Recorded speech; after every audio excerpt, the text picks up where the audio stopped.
ਹੋ ਗਿਆ ਸਟਾਰਟ। ਸਤਿ ਸ਼੍ਰੀ ਅਕਾਲ ਦੋਸਤੋ, ਜਿਵੇਂ ਕਿ ਤੁਸੀਂ ਹੈਡਿੰਗ ਦੇ ਵਿੱਚ ਦੇਖ ਰਹੇ ਹੋ, ਪੰਜਾਬ ਦੇ ਵਿੱਚ NGOs ਦੇ ਰਿਗਾਰਡਿੰਗ ਬਹੁਤ ਦਿਨਾਂ ਤੋਂ ਕਲੇਸ਼ ਪੈ ਰਹੇ ਆ। ਕਈ ਲੋਕ ਕਹਿ ਰਹੇ ਆ ਜੀ NGO ਹੁੰਦਾ ਕੀ ਹੈ, ਕਈ ਲੋਕ ਇਲਜ਼ਾਮ ਲਗਾ ਰਹੇ ਆ, ਕਈ ਲੋਕ ਕਹਿ ਰਹੇ ਜੀ ਵੀ ਇਹ ਰਜਿਸਟਰ ਹੁੰਦੇ ਆ, ਕਿਵੇਂ ਹੁੰਦੇ ਆ, ਕੀ ਇਹ ਇਸ਼ੂ ਕੀ ਹੈ। 10-15 ਦਿਨ ਹੋ ਗਏ ਸਾਡੇ ਨਿਊਜ਼ ਚੈਨਲਸ ਬਜਾਏ ਕਿ ਜੈਨੂਇਨ ਮੁੱਦੇ ਚੱਕਣ ਦੇ, ਕਿ ਨੌਕਰੀਆਂ ਇੰਪਲੋਇਮੈਂਟ ਦੇ ਰਿਗਾਰਡਿੰਗ ਜਾਂ ਲੋਕਾਂ ਦੇ ਪ੍ਰਤੀ ਸਰਕਾਰਾਂ ਨੂੰ ਜੋ ਜ਼ਿੰਮੇਵਾਰੀਆਂ ਨਿਭਾਉਣੀਆਂ ਚਾਹੀਦੀਆਂ, ਉਹ ਮਸਾਲਾ ਪਰੋਸਦੇ ਪਏ ਨੇ ਜਿਹੜੇ ਨਿਊਜ਼ ਚੈਨਲ। ਅੱਜ ਪਰਮਾਨੈਂਟਲੀ ਇਸ ਇਸ਼ੂ ਨੂੰ ਐਂਡ ਕਰਨ ਲਈ ਤੁਹਾਨੂੰ ਇਹ ਲਾਈਵ ਪਾ ਕੇ ਦਿਖਾ ਰਹੇ ਹਾਂ, ਅਤੇ ਜਿਨ੍ਹਾਂ ਨੂੰ ਅਸੀਂ ਅੱਜ ਮਿਲਣ ਆਏ ਹਾਂ, ਥੋੜ੍ਹਾ ਜਿਹਾ ਉਹਨਾਂ ਬਾਰੇ ਦੱਸ ਦਈਏ। ਨਾਰਥ ਇੰਡੀਆ ਦੇ ਸਭ ਤੋਂ ਵੱਡੇ ਅਤੇ ਕਾਬਿਲ lawyers the team ਮਾਟਾ and company, ਜੋ ਇੰਟਰਨੈਸ਼ਨਲ ਲੈਵਲ ਤੱਕ ਜਿਹੜੀਆਂ ਕੰਪਨੀਜ਼ ਨੂੰ ਰਜਿਸਟਰ ਕਰਦੇ ਆ, ਕਾਪੀਰਾਈਟਸ, ਪੇਟੈਂਟਸ, ਐਂਡ ਇਹਨਾਂ ਤੋਂ ਉੱਪਰ ਇਸ ਚੀਜ਼ ਬਾਰੇ ਨੌਲੇਜ ਹੋਰ ਕੋਈ ਨਹੀਂ ਰੱਖਦਾ।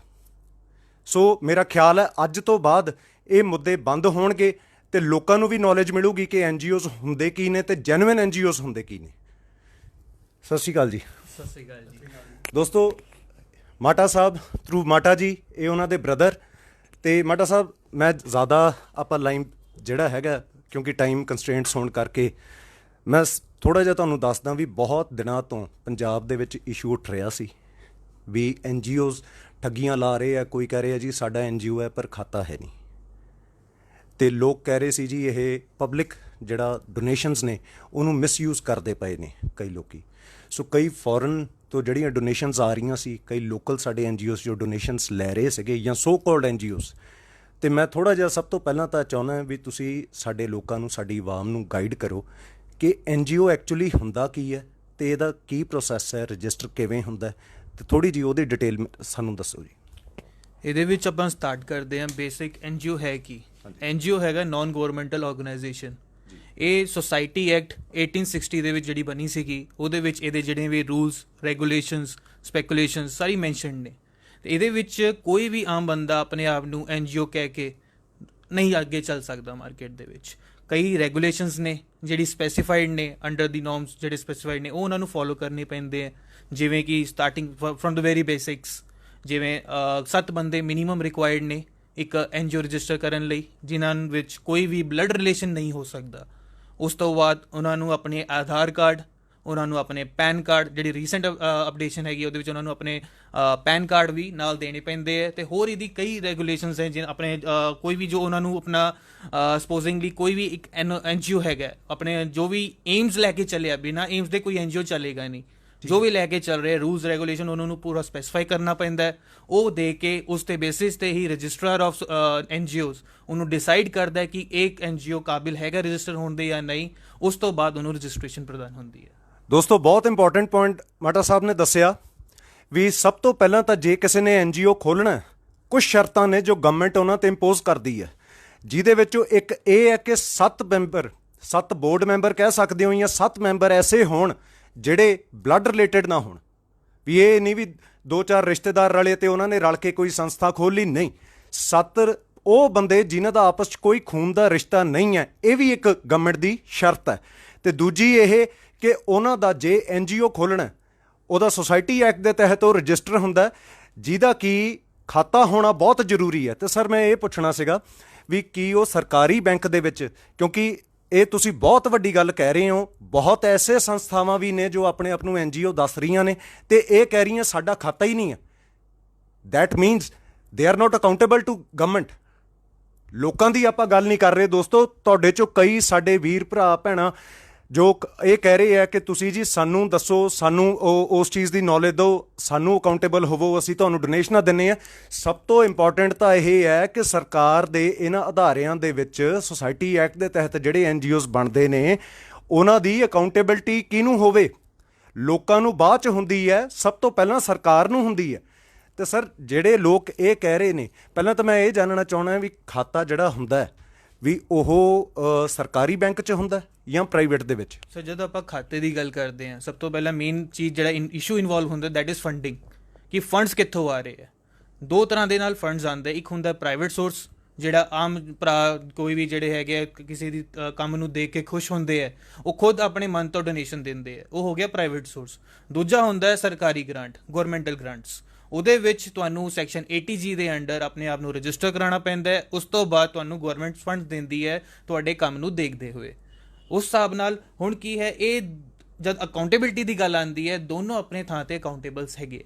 ਜਿਵੇਂ ਆਪਾਂ ਗੱਲ ਕਰੀਏ ਪ੍ਰਾਈਵੇਟ ਗ੍ਰਾਂਟਸ ਲਈ, ਪ੍ਰਾਈਵੇਟ ਗ੍ਰਾਂਟਸ ਦੇ ਵਿੱਚ ਇੱਕ ਜਿਹੜੀ NGO ਹੈਗੀ ਹੈ ਜਿਹਨੇ ਉਹਨਾਂ ਨੂੰ ਗ੍ਰਾਂਟਸ ਮਿਲੇ ਹੈ, ਉਹ ਪ੍ਰਾਈਵੇਟ ਗ੍ਰਾਂਟਸ ਨੇ, ਇਸ ਲਈ ਉਹ ਇਨਕਮ ਟੈਕਸ ਐਕਟ ਦੇ ਵਿੱਚ ਅਕਾਊਂਟੇਬਲ ਹੈਗੇ ਹੈ ਕਿ ਆਪਣਾ ਆਡਿਟ ਰਿਪੋਰਟ ਸਬਮਿਟ ਕਰਾਉਣ। ਮਤਲਬ ਉਹਨਾਂ ਨੇ ਇਨਕਮ ਟੈਕਸ ਡਿਪਾਰਟਮੈਂਟ ਨੂੰ ਹਰ ਸਾਲ ਆਪਣੀ ਦੱਸਣੀ ਹੈ ਵੀ ਇੱਕ ਪਾਈ ਉਹਨਾਂ ਨੇ ਕਿੱਥੇ ਲਾਈ ਹੈ। ਠੀਕ ਹੈ ਜੀ। ਤੇ ਦੂਜਾ ਜਿਹੜੇ ਗਵਰਨਮੈਂਟ ਰਿਕਾਰਡਸ ਹੈਗੇ ਆ, ਜਿਨੇ ਵੀ ਗਵਰਨਮੈਂਟ ਤੋਂ ਉਹਨਾਂ ਨੂੰ ਗ੍ਰਾਂਟਸ ਮਿਲੇ ਹੈ, ਉਹਦੇ ਵਿੱਚ ਉਹਨਾਂ ਨੂੰ GUC ਸਰਟੀਫਿਕੇਟ ਦੇਣਾ ਪੈਂਦਾ, ਜਿਹਦਾ ਮਤਲਬ ਹੈਗਾ ਗ੍ਰਾਂਟ ਯੂਟਿਲਾਈਜੇਸ਼ਨ ਸਰਟੀਫਿਕੇਟ। ਇਹ GUC ਉਹਨਾਂ ਨੂੰ ਜੋ ਫੰਡ ਉਹਨਾਂ ਨੂੰ ਗਵਰਨਮੈਂਟ ਤੋਂ ਮਿਲਿਆ, ਉਹਨਾਂ ਨੇ ਕਿੱਥੇ ਲਾਇਆ, ਕਿਵੇਂ ਯੂਜ਼ ਕੀਤਾ, ਉਹ ਸਾਰਾ ਹਿਸਾਬ ਉਹਨਾਂ ਨੂੰ ਦੇਣਾ ਪੈਂਦਾ ਹੈ ਗਵਰਨਮੈਂਟ ਨੂੰ। ਮਤਲਬ ਅੱਛਾ, ਇਹ ਵੀ ਹੁੰਦਾ ਕਿ NGO ਜੇ ਕੋਈ ਅੱਜ ਖੋਲੂ ਤਾਂ ਗਵਰਨਮੈਂਟ ਅੱਜ ਹੀ ਗ੍ਰਾਂਟ ਦੇ ਦੂਗੀ ਕਿ ਕੋਈ ਟਾਈਮਿੰਗ ਹੈਗਾ? ਇੱਦਾਂ ਨਹੀਂ ਸਰ, ਇਹਦੇ ਵਿੱਚ ਜਿਵੇਂ ਕੋਈ ਵੀ ਗ੍ਰਾਂਟ ਮਿਲ ਰਿਹਾ ਹੈ, ਉਹਦੇ ਵਿੱਚ ਉਹਨਾਂ ਨੇ ਗ੍ਰਾਂਟ ਲੈਣ ਤੋਂ ਬਾਅਦ ਉਹਦਾ ਯੂਟਿਲਾਈਜੇਸ਼ਨ ਵੀ ਜ਼ਰੂਰੀ ਹੈ। ਨਹੀਂ, ਜਿਹੜੀ ਗਵਰਨਮੈਂਟਸ, ਮੇਰੇ ਕਹਿਣ ਦਾ ਮਤਲਬ ਹੈ ਵੀ ਜਿਵੇਂ ਮੈਨੂੰ ਸੁਣਨ ਚ ਆਇਆ ਸੀ ਕਿ 3 ਸਾਲ ਦੀ ਵਰਕਿੰਗ ਦੇਖਣ ਤੋਂ ਬਾਅਦ ਗਵਰਨਮੈਂਟ ਫਿਰ ਗ੍ਰਾਂਟ ਦੇਣਾ ਸ਼ੁਰੂ ਕਰਦੀ ਹੈ, ਇਹੋ ਜਿਹਾ ਕੁਝ ਹੈ? ਇਹ ਸਰ ਸਾਰਾ 80G ਦੇ ਅੰਡਰ ਮੈਂਸ਼ਨਡ ਹੈਗੇ ਸਾਰੇ ਰੂਲਸ ਐਂਡ ਸਪੈਸੀਫਿਕੇਸ਼ਨਸ ਹੈਗੇ। ਇਹਦੇ ਵਿੱਚ ਤੁਹਾਡਾ ਮੇਨ ਆਬਜੈਕਟਿਵ ਕੀ ਹੈ। ਜਿਵੇਂ ਤੁਸੀਂ ਸਪੋਜ਼ ਕਰੋ ਰੂਲਸ ਐਂਡ ਰੈਗੂਲੇਸ਼ਨ ਬਣਾਏ ਆ ਕਿ ਆਪਾਂ ਇਸ ਟਾਈਮ ਤੋਂ ਇਹ ਚੀਜ਼ ਸ਼ੁਰੂ ਕਰਾਂਗੇ। ਇੱਕ ਪਲੈਨਿੰਗ ਸਟੇਜ ਹੁੰਦੀ ਹੈ, ਇੱਕ ਉਹਦੀ ਵਰਕੇਬਿਲਿਟੀ ਹੁੰਦੀ ਹੈ, ਇੱਕ ਤੁਹਾਡੀ ਐਗਜ਼ੀਕਿਊਸ਼ਨ ਹੁੰਦੀ ਹੈ। ਉਸ ਹਿਸਾਬ ਨਾਲ ਇਹ ਤੁਹਾਡਾ ਜਿਹੜਾ ਹੈਗਾ ਨਾਲ ਮੋਨੀਟਰ ਹੁੰਦਾ। ਦੋਸਤੋ, ਬਹੁਤ ਇੰਪੋਰਟੈਂਟ ਪੁਆਇੰਟਸ ਮਾਟਾ ਸਾਹਿਬ ਨੇ ਦੱਸੇ ਹੈ ਵੀ ਜੇ ਪ੍ਰਾਈਵੇਟ ਗ੍ਰਾਂਟ ਆਉਂਦੀ ਹੈ ਜਾਂ ਕੋਈ ਬੰਦਾ ਪ੍ਰਾਈਵੇਟ ਬੈਂਕ ਦੇ ਵਿੱਚ ਖਾਤਾ ਜਿਵੇਂ ਹੈ ਨਾ, ਜਾਂ ਜਿਹੜੇ ਵੀ ਅਕਾਊਂਟ ਨੂੰ ਉਹ ਮੈਂਸ਼ਨ ਕਰਦੇ ਆ ਆਪਣੇ NGO ਨੂੰ ਰਜਿਸਟਰ ਕਰਨ ਦੇ ਵਕਤ, ਉਹ ਇਨਕਮ ਟੈਕਸ ਡਿਪਾਰਟਮੈਂਟ ਨੂੰ ਜਿਹੜੇ ਆ ਆਨਸਰੇਬਲ ਨੇ। ਤੇ ਦੂਜਾ, ਜਿਹੜੇ ਆਪਣੇ ਗਵਰਨਮੈਂਟ ਬੈਂਕਸ ਦੇ ਵਿੱਚ ਜਿਨ੍ਹਾਂ ਦਾ ਸਰਕਾਰੀ ਬੈਂਕਾਂ ਦੇ ਵਿੱਚ ਖਾਤਾ ਹੈਗਾ, GUC ਜਿਹੜਾ ਤੁਸੀਂ ਕਿਹਾ, ਉਹ ਉਹਨਾਂ ਨੂੰ ਆਨਸਰੇਬਲ ਨੇ। ਸੋ ਇਹ ਗੱਲ ਹੁਣ ਮੇਰਾ ਖਿਆਲ ਤੁਹਾਡੇ ਚੋਂ ਜਿਹੜੇ ਜਾਣੇ 15 ਦਿਨਾਂ ਤੋਂ ਸਾਰੇ ਲੱਗੇ ਹੋਏ ਸੀ ਮਾਟਾ ਸਾਹਿਬ ਤੋਂ, ਜਿਹੜੇ ਇਹਨਾਂ ਨੇ ਟੈਕਨੀਕਲ ਪੁਆਇੰਟਸ ਦੱਸੇ ਆ, ਮੇਰਾ ਖਿਆਲ ਬਹੁਤ ਜਾਣਿਆਂ ਦੇ ਸਵਾਲ ਹੈ ਉਹ ਹੁਣ ਬੰਦ ਹੋ ਜਾਣੇ ਚਾਹੀਦੇ ਤੇ ਸਾਨੂੰ ਜੈਨੂਇਨ ਮੁੱਦਿਆਂ ਵੱਲ ਜਾਣਾ ਚਾਹੀਦਾ ਪੰਜਾਬ ਦੇ। ਕਿਉਂਕਿ ਹੈਰਾਨੀ ਦੀ ਗੱਲ ਇਹ ਹੈ, ਇੱਕ ਸਰ ਮੈਂ ਤੁਹਾਨੂੰ ਇਹ ਪੁੱਛਣਾ ਚਾਹੁੰਦਾ ਵੀ ਜਿਹੜੇ ਲੋਕ ਇਹ ਕਹਿ ਰਹੇ ਨੇ ਕਿ ਸਾਡਾ NGO ਹੈ ਪਰ ਖਾਤਾ ਕੋਈ ਨਹੀਂ। ਅਗੇਨ ਸਰ, ਇਹਦੇ ਵਿੱਚ ਵੀ ਜਿਹੜਾ ਹੈਗਾ, ਕੋਈ ਬੰਦਾ ਆਪਣੇ ਰੂਲਸ ਐਂਡ ਰੈਗੂਲੇਸ਼ਨ ਦੇ ਵਿੱਚ ਜਾਏ, ਉਹਦੇ ਵਿੱਚ ਮੈਂਸ਼ਨ ਕਰੇ, ਇਹਦੇ ਵਿੱਚ ਪ੍ਰੋਪਰ ਡਿਪਾਰਟਮੈਂਟ ਹੈਗਾ, ਰਜਿਸਟਰ ਹੈਗੇ, ਉਹਦਾ ਪੂਰਾ ਆਫਿਸ ਹੈਗਾ, ਉਹਨਾਂ ਦੇ ਕੋਲ ਉਹ ਆਪਣਾ ਰੂਲਸ ਐਂਡ ਰੈਗੂਲੇਸ਼ਨ ਲਿਖਣ। ਉਹਦੇ ਵਿੱਚ ਜੇ ਜੈਨੂਅਨਲੀ ਰਜਿਸਟਰ ਨੂੰ ਲੱਗਦਾ ਹੈ ਕਿ ਇਹ ਚੀਜ਼ ਬਿਨਾਂ ਅਕਾਊਂਟ ਤੋਂ, ਬਿਨਾਂ ਫੰਡਿੰਗ ਤੋਂ ਇਹ NGO ਵਰਕ ਕਰ ਸਕਦਾ ਹੈ, ਤੇ ਉਹ ਉਹਨਾਂ ਨੂੰ ਰਾਈਟਸ ਦੇਣਗੇ। ਜੇ ਨਹੀਂ ਹੋਏਗਾ ਤੇ ਉਹਦੇ ਵਿੱਚ ਕੋਈ ਰਾਈਟ ਨਹੀਂ ਮਿਲੇਗਾ। ਮਤਲਬ NGO ਵਰਡ ਯੂਜ਼ ਕਰਕੇ, ਕਿਉਂਕਿ ਅਸੀਂ ਜਿੱਥੇ ਤੱਕ ਪਤਾ ਕਰਾਇਆ ਸੀ ਵੀ ਜਿਹੜਾ ਬੰਦਾ ਇਹ ਕਹਿੰਦਾ ਹੈ ਵੀ ਜਿਵੇਂ ਤੁਸੀਂ ਟੈਕਨੀਕਲ ਪੁਆਇੰਟਸ ਸਾਨੂੰ ਉੱਧਰ ਵੀ ਬਾਹਰ ਬੈਠੇ ਆਪਾਂ ਪੜ੍ਹਦੇ ਪਏ ਸੀ ਵੀ ਇੱਕ ਤਾਂ ਬਲੱਡ ਰਿਲੇਸ਼ਨ ਦੇ ਰਿਗਾਰਡਿੰਗ ਉੱਥੇ ਪੁਆਇੰਟ ਲਿਖਿਆ ਹੋਇਆ ਵੀ 7 ਮੈਂਬਰ ਹੋਣੇ ਜ਼ਰੂਰੀ ਹੈ, ਇੱਕ ਬੰਦਾ ਪ੍ਰਧਾਨ ਨਹੀਂ ਹੋ ਸਕਦਾ। 7 ਬੰਦੇ ਮਿਨੀਮਮ 7 ਬੰਦੇ ਆ ਜਿਹੜੇ ਉਸ NGO ਦੇ ਬੋਰਡ ਮੈਂਬਰ ਹੋਣਗੇ। ਅਲੱਗ-ਅਲੱਗ ਡੈਜ਼ਿਗਨੇਸ਼ਨ ਉਹਨਾਂ ਦਾ ਪ੍ਰੋਪਰ ਹੋਊ, ਵਰਕਿੰਗ ਦਾ ਸਾਰਾ ਹੋਣਾ। ਤੇ ਜੇ ਉਹਨਾਂ ਦਾ ਖਾਤਾ ਹੈਗਾ, ਉਹ ਇਨਕਮ ਟੈਕਸ ਡਿਪਾਰਟਮੈਂਟ ਨੂੰ ਵੀ ਉਹਨਾਂ ਨੂੰ ਜਵਾਬਦੇਹ ਹੋਣਾ ਪਊਗਾ ਤੇ ਸਰਕਾਰ ਨੂੰ ਵੀ ਇੱਕ ਪਾਈ ਦਾ ਹਿਸਾਬ ਦੇਣਾ ਪਊਗਾ। ਤੇ ਸਰ ਮੈਂ ਫਿਰ ਇਹੀ ਚੀਜ਼ ਪੁੱਛਣਾ ਲਾਸਟ ਦੇ ਵਿੱਚ ਵੀ NGO ਕਹਿ ਕੇ ਇਹ ਕਹਿ ਦੇਣਾ ਕਿ ਅਸੀਂ ਕਿਸੇ ਨੂੰ ਆਨਸਰੇਬਲ ਨਹੀਂ ਆ NGO, ਕਿਉਂਕਿ ਤੁਸੀਂ ਹੱਸ ਰਹੇ ਹੋ ਪਰ ਇਹ ਫੈਕਟ ਹੈ। ਪੰਜਾਬ ਦੇ ਵਿੱਚ ਸ਼ਾਇਦ ਇਹ ਬਹੁਤ ਚੰਗੀ ਗੱਲ ਹੈ, ਖੈਰ ਤੁਸੀਂ ਜ਼ਿਆਦਾ ਫੇਸਬੁੱਕ ਤੇ ਅੱਜ ਕੱਲ੍ਹ ਜਾਂ ਆਪਣੇ ਉਹਨਾਂ ਤੇ ਨਹੀਂ ਹੁੰਦੇ, ਕਿਉਂਕਿ ਮੈਂ ਸਮਝ ਸਕਦਾ ਇੰਟਰਨੈਸ਼ਨਲ ਲੈਵਲ ਤੱਕ ਤੁਹਾਡਾ ਵਰਕ ਹੈਗਾ, ਬਟ ਥੋੜ੍ਹਾ ਜਿਹਾ ਤੁਹਾਨੂੰ ਪੰਜਾਬ ਦੇ ਹਾਲਾਤਾਂ ਦਾ ਦੱਸਣਾ। ਸਾਡੇ ਕੁਝ ਸੰਸਥਾਵਾਂ ਇੱਥੇ ਇਹ ਕਹਿ ਰਹੀਆਂ ਨੇ ਕਿ ਸਾਡਾ NGO ਹੈ ਤੇ ਪਰ ਇਹ ਹੈ ਅਸੀਂ ਕਿਸੇ ਨੂੰ ਆਨਸਰੇਬਲ ਨਹੀਂ ਹੈ, ਸਾਡਾ ਕੋਈ ਖਾਤਾ ਨਹੀਂ ਹੈ, ਪਰ ਅਸੀਂ NGO ਹੈ, ਅਸੀਂ ਲੋਕਾਂ ਤੋਂ ਪੈਸੇ ਵੀ ਲੈਣੇ ਆ ਪਰ ਅਸੀਂ ਹਿਸਾਬ ਨਹੀਂ ਕਿਸੇ ਨੂੰ ਦੇਣਾ, ਨਾ ਅਸੀਂ ਸਰਕਾਰ ਨੂੰ ਦੇਣੇ, ਨਾ ਸਾਡਾ ਕੋਈ ਖਾਤਾ। ਉਹ ਸ਼ਰੇਆਮ ਇਹ ਗੱਲ ਮੂੰਹੋਂ ਕਹਿ ਰਹੇ ਆ। ਤਾਂ ਕੀ ਇਹ ਕ੍ਰਿਮੀਨਲ ਆਫੈਂਸ ਹੈ? ਸਰ ਇਹ ਪੂਰਾ ਕ੍ਰਿਮੀਨਲ ਆਫੈਂਸ ਹੈ। ਸਰਕਾਰ ਜਿਹੜਾ ਆਪਣੇ ਲਾਜ਼ ਬਣੇ ਹੈ ਉਹਦੇ ਵਿੱਚ ਸਭ ਤੋਂ ਪਹਿਲੀ ਚੀਜ਼ ਜਿਹੜੀ ਲਿਖੀ ਜਾਂਦੀ ਹੈ ਤੇ ਮੰਨੀ ਜਾਂਦੀ ਹੈ, ਦੈਟ ਇਜ਼ ਐਵੀਡੈਂਸ। ਜੇ ਕੋਈ ਆਪਣੇ ਆਪ ਨੂੰ NGO ਕਹਿੰਦਾ ਹੈ ਤੇ ਉਹਨੂੰ ਆਪਣਾ ਪ੍ਰੂਫ ਕਰੇ, ਆਪਣਾ ਸਰਟੀਫਿਕੇਟ ਦਿਖਾਏ ਕਿ ਉਹ ਰਜਿਸਟਰਡ ਹੈਗਾ ਜਾਂ ਨਹੀਂ ਹੈਗਾ। ਦੋਸਤੋ, ਬਹੁਤ ਵੱਡੀ ਗੱਲ ਇਹ ਤੁਹਾਨੂੰ ਕਹਿ ਰਹੇ ਹਾਂ, ਮੀਡੀਆ ਚੈਨਲਸ ਨੂੰ ਵੀ ਕਹਿੰਦੇ ਆ ਵੀ ਬਜਾਏ ਕਿ ਮਸਾਲਾ ਪਰੋਸਣ ਦੇ ਤੁਸੀਂ ਜੈਨੂਇਨ ਐਟਲੀਸਟ ਉਸ ਚੀਜ਼ ਦੀ ਤਹਿ ਤੱਕ ਜਾਓ ਕਿ NGO ਹੁੰਦਾ ਕੀ ਹੈ, ਰਜਿਸਟਰ ਕਿਵੇਂ ਹੁੰਦੇ ਆ। ਤੇ ਜੋ ਮਾਟਾ ਸਾਹਿਬ ਨੇ ਦੱਸਿਆ, ਹੈਰਾਨ ਕਰਨ ਵਾਲੀ ਗੱਲ ਹੈ ਕਿ ਜਿਹੜੇ ਲੋਕ, ਮੇਰਾ ਖਿਆਲ ਸਰ ਸ਼ਾਇਦ ਇਹ ਸਾਡੇ ਪੁਲਿਸ ਡਿਪਾਰਟਮੈਂਟ ਨੂੰ ਵੀ ਨਾ ਪਤਾ ਹੋਵੇ, ਕਿਉਂਕਿ ਥਾਂ ਥਾਂ ਗਲੀ ਗਲੀ ਮਹੱਲੇ ਦੇ ਵਿੱਚ ਅੱਜ ਕੱਲ੍ਹ ਲੋਕ ਇੱਕ ਮਜ਼ਾਕ ਕਰ ਰਹੇ ਨੇ। ਇੱਕ ਇੰਨੇ ਪ੍ਰੈਸਟੀਜੀਅਸ NGO ਜੋ ਕਿ ਇੱਕ ਇੰਨਾ ਪ੍ਰੈਸਟੀਜੀਅਸ ਅਦਾਰਾ ਹੈ, ਗਵਰਨਮੈਂਟ ਨੇ ਬਣਾਇਆ ਹੈ, ਵੀ ਲੋਕਾਂ ਦੀ ਸੇਵਾ ਲਈ ਉਸ ਦਾ ਮਜ਼ਾਕ ਬਣਾਇਆ ਜਾ ਰਿਹਾ। ਤੇ ਲੋਕ ਅਕਸਰ ਮੇਮਸ ਕਰਦੇ ਅੱਜ ਕੱਲ੍ਹ ਦਿਖ ਰਹੇ ਆ ਵੀ ਜਿਹਨੇ ਫੋਰਚੂਨਰ ਲੈਣੀ ਹੈ NGO ਬਣਾ ਲਵੇ, NGO ਬਣਾ ਲਵੇ। ਇਹ ਇੱਕ ਬਹੁਤ ਰਿਪਿਊਟਡ ਸੰਸਥਾ ਦਾ ਨਾਮ ਹੈ NGO। ਤੁਸੀਂ ਕਿਸੇ ਪਰਟੀਕੂਲਰ ਬੰਦੇ ਵੱਲ ਉਂਗਲ ਕਰਨੀ ਹੈ, ਕਰ ਸਕਦੇ ਹੋ, ਤੇ ਉਹ ਬੰਦੇ ਤਾਂ ਖੁਦ ਕਹਿ ਰਹੇ ਆ ਕਿ ਉਹਨਾਂ ਦਾ NGO ਹੈ ਨਹੀਂ, ਤੇ ਜਿਹੜੇ ਕਹਿ ਰਹੇ ਆ ਕਿ ਹੈਗੇ ਆ ਉਹ ਕਹਿ ਰਹੇ ਆ ਸਾਡਾ ਖਾਤਾ ਹੈ ਨਹੀਂ। ਜਿਵੇਂ ਮਾਟਾ ਸਾਹਿਬ ਨੇ ਕਿਹਾ ਕਿ ਕ੍ਰਿਮੀਨਲ ਅਫੈਂਸ ਹੈ ਜਿਹੜਾ ਬੰਦਾ ਕਹਿ ਰਿਹਾ ਕਿ ਮੇਰਾ NGO ਹੈ ਪਰ ਖਾਤਾ ਹੈ ਨਹੀਂ। ਇਹ ਬਿਲਕੁਲ ਸਰ ਉਹੀ ਨਹੀਂ ਕਿ ਜੇ ਕੋਈ ਆਪਣੇ ਆਪ ਨੂੰ ਝੂਠਾ ਕਹਿ ਰਿਹਾ ਹੋਵੇ ਵੀ ਮੈਂ DSP ਹਾਂ ਪੁਲਿਸ ਦਾ, ਤੇ ਪਰ ਇਹ ਹੈ ਵੀ ਹੋਵੇ ਨਾ, ਤੇ ਪਾਵਰਸ ਲੋਕਾਂ ਨੂੰ ਉਹ ਯੂਜ਼ ਕਰਕੇ ਦਿਖਾ ਰਿਹਾ ਹੋਵੇ। ਉਹ ਲੋਕ NGO ਦਾ ਨਾਮ ਵਰਤ ਕੇ ਪੈਸਾ ਤਾਂ ਇਕੱਠਾ ਕਰ ਰਹੇ ਨੇ, ਪਰ ਇਹ ਵੀ ਕਹਿ ਰਹੇ ਆ ਕਿ ਅਸੀਂ ਅਕਾਊਂਟੇਬਲ ਨਹੀਂ ਕਿਸੇ ਨੂੰ, ਨਾ ਅਸੀਂ ਸਰਕਾਰਾਂ ਨੂੰ, ਨਾ ਅਸੀਂ ਲੋਕਾਂ ਨੂੰ, ਤੇ ਸਾਡਾ ਖਾਤਾ ਵੀ ਕੋਈ ਨਹੀਂ। ਤੇ ਜਿਵੇਂ ਫਿਰ ਤਾਂ ਸਰ ਉਹਨਾਂ ਤੇ 420 ਤੇ ਫਰਾਡ ਦਾ ਵੀ ਪਰਚਾ ਪਊਗਾ, ਠੱਗੀ ਠੋਰੀ ਦੇ ਵੀ ਪੈਣਗੇ। ਜੇ ਤੁਸੀਂ ਕਿਸੇ ਚੀਜ਼ ਨੂੰ ਕਹਿੰਦੇ ਹੋ ਕਿ ਇਹ ਚੀਜ਼ ਮੈਂ ਹੈਗਾ, ਹਾਂਜੀ, ਤੇ ਅਸਲ ਦੇ ਵਿੱਚ ਤੁਸੀਂ ਨਹੀਂ ਹੋ, ਦੈਟ ਇਜ਼ ਅ ਫਰਾਡ। ਜੇ ਇਹ ਇੱਕ ਜਦ ਤੁਸੀਂ NGO ਕਿਸ ਲਈ ਬਣਿਆ ਸੀਗਾ ਕਿ ਗਵਰਨਮੈਂਟ ਹਰ ਥਾਂ ਤੇ ਖੁਦ ਨਹੀਂ ਜਾ ਸਕਦੀ, ਤੇ NGO ਨੂੰ ਗਵਰਨਮੈਂਟ ਨੇ ਵੀ ਗ੍ਰਾਂਟ ਇਸ ਲਈ ਦੇਣੀ ਸ਼ੁਰੂ ਕੀਤੀ ਕਿ ਇੱਕ ਕੋਈ ਆਰਗੇਨਾਈਜੇਸ਼ਨ ਅੱਗਿਓਂ ਸਮਾਜ ਦੇ ਭਲੇ ਲਈ ਅੱਗੇ ਆ ਰਹੀ ਹੈ ਤਾਂ ਉਸਦਾ ਉਹ ਵੀ ਹੱਥ ਫੜੇ ਤੇ ਅੱਗੇ ਲੈ ਕੇ ਜਾਵੇ। ਹੁਣ ਉਸ ਫੰਡ ਨੂੰ ਜਿਹੜਾ ਪਬਲਿਕ ਸੈਂਟੀਮੈਂਟਸ ਦੇ ਨਾਲ ਜੁੜਿਆ ਹੈ, ਕਿਉਂਕਿ ਇਹ ਪਬਲਿਕ ਸੈਂਟੀਮੈਂਟਸ ਦੇ ਨਾਲ ਹੀ ਜੁੜਿਆ ਹੋਇਆ ਫੰਡ ਹੈਗਾ ਜਿਹੜਾ ਇੱਕ NGO ਦੇ ਵਿੱਚ ਆਉਂਦਾ ਹੈ, ਉਹਦਾ ਮਿਸਐਪਰੋਪ੍ਰੀਏਸ਼ਨ ਹੋਏਗਾ, ਉਹਦਾ ਗਲਤ ਤਰੀਕੇ ਦੇ ਨਾਲ ਯੂਜ਼ ਹੋਏਗਾ ਤੇ ਸਹੀ ਪਰਪਸ ਲਈ ਯੂਜ਼ ਨਹੀਂ ਹੋਏਗਾ ਤਾਂ ਇੱਕ ਉਹ ਫਰਾਡ ਹੀ ਹੈਗਾ। ਦੋਸਤੋ ਇਹ ਬਹੁਤ ਵੱਡੀ ਗੱਲ ਸੁਣਨ ਚ ਆ ਰਹੀ ਹੈ, ਤੇ ਤੁਸੀਂ ਵਾਕਿਫ ਹੋ ਕਿ ਕਿੰਨੇ ਲੋਕ ਸਾਡੇ ਪੰਜਾਬ ਦੇ ਵਿੱਚ ਜਿਹੜੇ NGO ਨਾਮ, ਇੰਨੇ ਰਿਪਿਊਟਡ ਅਦਾਰੇ ਦਾ ਨਾਮ ਵਰਤ ਕੇ ਇਹ ਕਹਿ ਰਹੇ ਹੈ ਕਿ ਸਾਡਾ ਖਾਤਾ ਕੋਈ ਨਹੀਂ, ਕਿ ਅਸੀਂ ਅਕਾਊਂਟੇਬਲ ਹੀ ਨਹੀਂ ਹੈ ਕਿਸੇ ਨੂੰ।